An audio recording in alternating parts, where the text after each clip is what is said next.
হাসরের ময়দানে আল্লাহ তাআলা যখন ফেরেশতাদের মাধ্যমে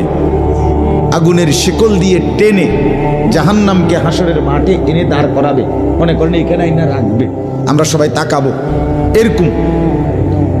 হাসরের মাঠে যখন জাহান্নামকে আনা হবে, এই জাহান্নামের দিকে এক নজর তাকাইয়া হাসরের ময়দানের সমস্ত নাফরমান পাপী বেঈমান আবারও বলবে আল্লাহর কাছে, রব্বানা আখিরনা ইলা আজালিন করিব, আল্লাহ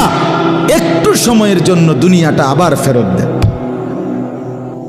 হায়াত আবার ফেরত, সময়গুলো আরেকবার দেন, আরেকটু সময় দেন, নজিব দাওয়াতাক, আপনার সব কথা তখন মেনে নেব, অনাত্তাবিউর রসুল,